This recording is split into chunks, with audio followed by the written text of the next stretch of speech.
All right, statisticians, so let's look at section 1.2b. Today we're going to specifically focus on histograms. So histograms are best used for large sets of data.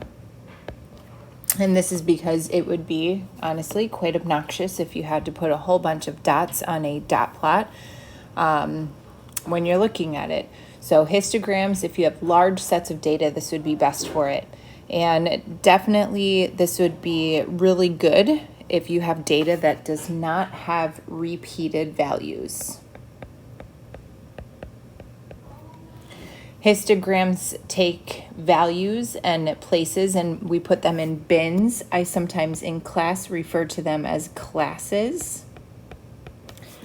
And what these bins or these classes are, these are intervals of values.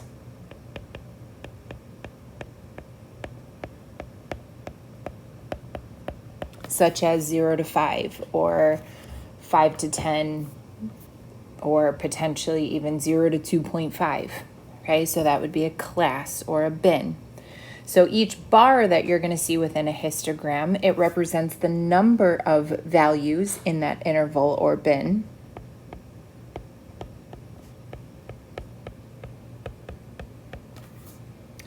And all intervals or bins, remember bins can also be called a class, they should be equal in width.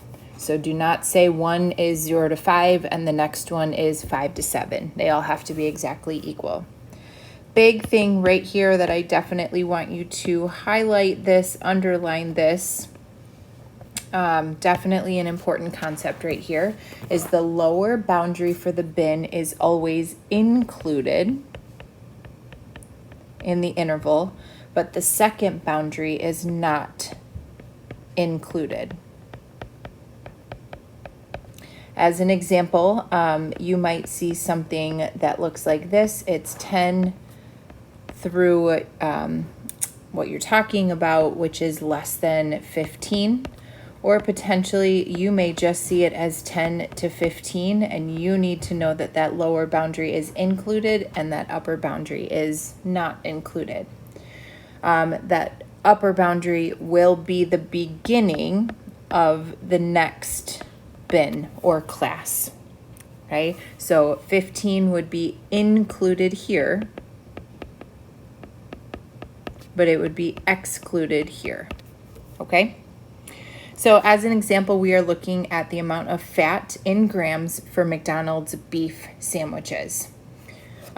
Before I get any further, big idea that I definitely want you guys to understand the difference between a histogram and a bar graph.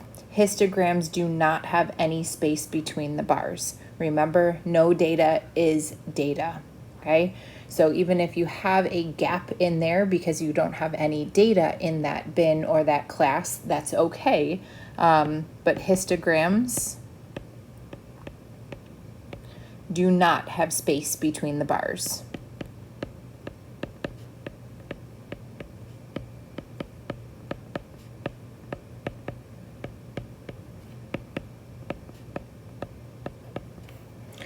So if we are taking the fat content in these McDonald's sandwiches, what they want us to do is create a histogram with a bin width of 5. So here in the corner, I'm going to call that 0.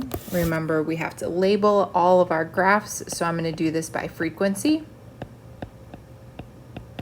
I'm going to have a frequency of 1, 2, 3, 4, 5, and I'm going to create my bins with widths of 5. So that first spot will be 0 to 5, 5 to 10, 10 to 15, and so on and so forth.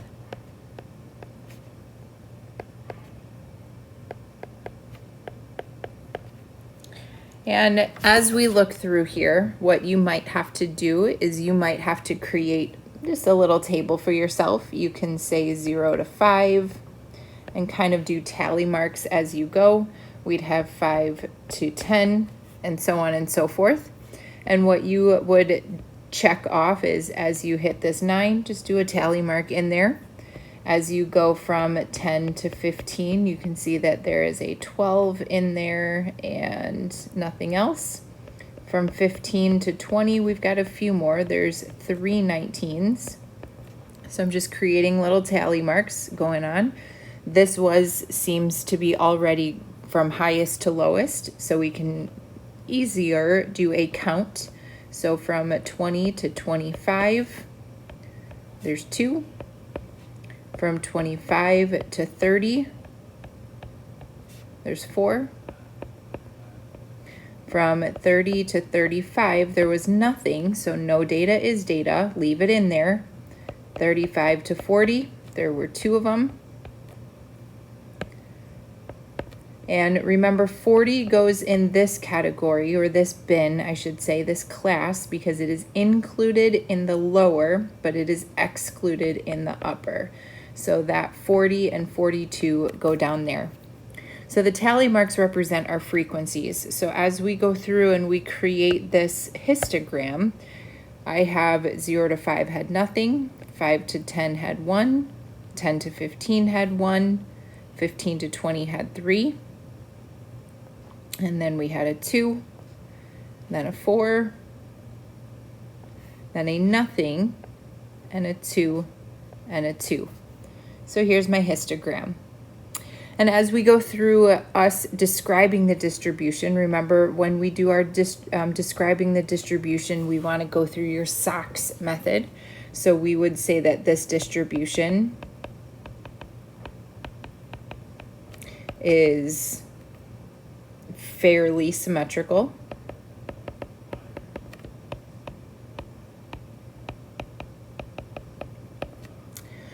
There are no outliers, so we don't have to necessarily talk about it. We could say the center of the distribution can be described by the median.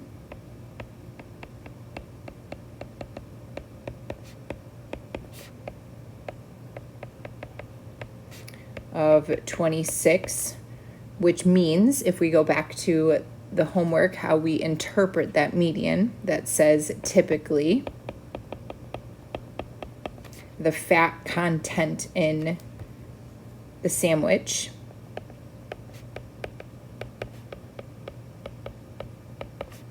in your McDonald's sandwich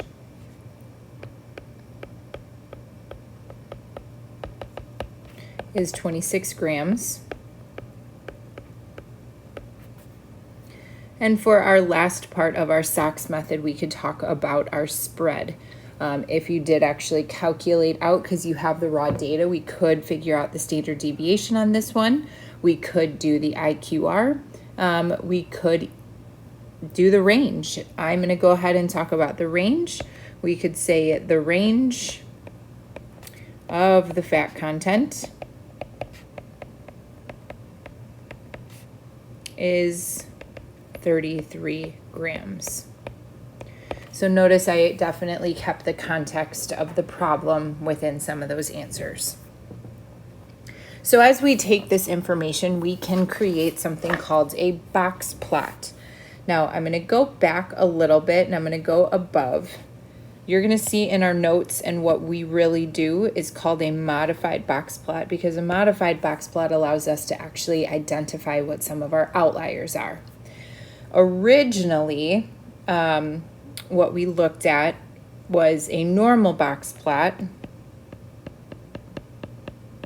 would look something like this. It would be your minimum, and then we create what's called a whisker out until your Q1. Your Q1 would then have a median, and this would be in context on a number line. I'm just giving you what the shape of this is. We'd go to Q3, and we want to represent the interquartile range by literally drawing a box from Q1 to Q3, and then we would go out until your maximum. So this would be what a typical box plot is, but what we are going to do is we're going to identify if our data has any outliers by creating what we have is called a modified box plot. A modified box plot is a graphical representation of this 5-number summary.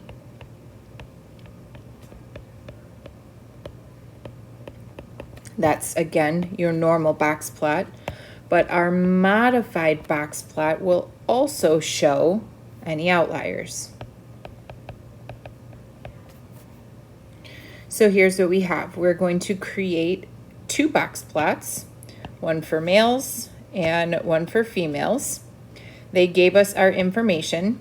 So for our males, to create our box plot, I'm going to focus in on our 5-number summary, but I'm going to create a modified box plot for this information, okay? In order for us to do a modified box plot, what we would do is we need to find our upper boundaries and our lower boundaries. Remember, in order to find our boundaries, you would do your 1.5 times your IQR. And for upper boundary, we would take Q3 and we'd add that 1.5 times the IQR. And for your lower boundary, you're going to take Q1 minus that 1.5 times the IQR. Your IQR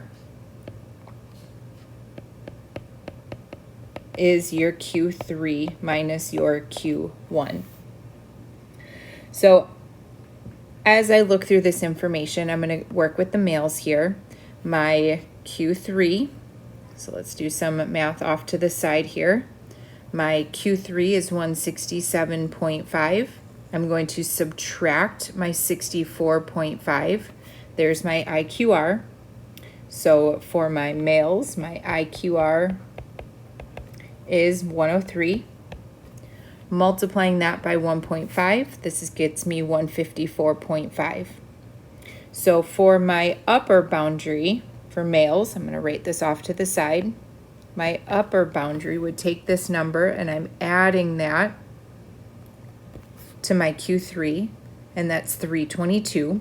Well, my max of my data was only 290, so I have no upper boundaries. I'm going to take my Q1, which was 64.5, and I'm going to subtract that 1.5 times the IQR, and I get a negative number, which is definitely very low. So I have an upper boundary of 322. I have a lower boundary of -90. None of my data numbers are above that or below that, so I don't have to worry about any outliers.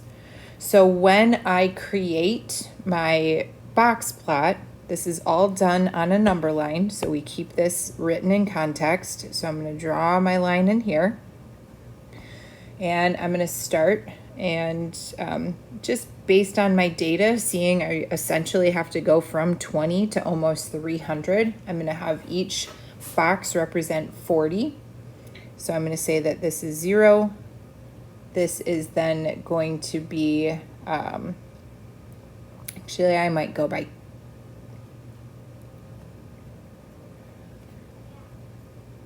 '20s. So 20, 40, 60, 80, 100, 120, 140, 160, 180, and then I have 200, and 220, 240, 260, 280, 300, and that's as far as I really need to go. And I established that just by looking at my mins and my maxes. So for my males, seeing that I have a min of 27, I'm going to put a line at right about here for 27. I'm going to bring this out to 64.5, which was my Q1, so about here. This creates the whisker. Sometimes books refer to these as box and whisker plots. Then I had a median of about 110, so 109.5. That's my median. I'm going to start to create my IQR box. My Q3 was 167.5, about right there. And my max came out here at 290. And I go out with just that whisker. So I'm going to look at my female data. And what I see is that for my female data, my numbers, I'm just going to speed this up here a little bit. My 180 minus 83, I have an IQR of 97. So 1.5 times 97 gets me 145.5. My lower boundary for females is definitely not going to be a negative number. I mean, it is a negative number, but I don't have any data that low, so I have no lower outliers. And I take my 180 and I'm going to add that 145.5. That's 325. I don't have any data above that either. So I don't have any outliers in any of this data.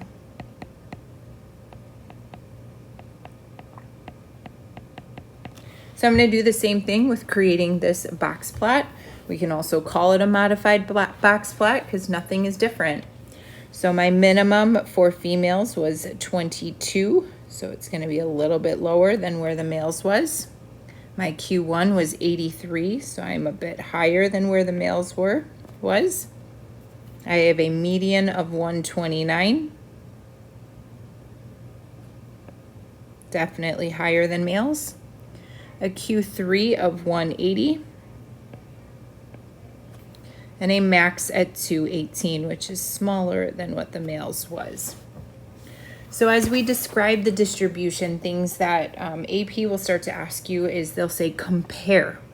And when they say compare, they still want you to go through your SOX method, but you're going to say the median of the males is lower than the median of the females, and you would name your numbers. There are no outliers, so you don't have to address it. You can say your shape when we're comparing the two. The females looks roughly symmetrical. We can also compare the mean to the median. When you do that, it's pretty close. So females looks roughly symmetrical, where males, my mean is definitely greater than my median. You can see the right skew in there. We definitely have a tail going on.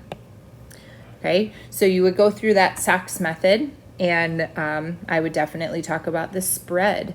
You could say IQR because one of them is skewed, so use your IQR when you have skewed data. Range is always fine, but don't talk about that standard deviation. So when we describe the distributions, this is definitely more of a compare. So we can say the shape of the males is fairly skewed right,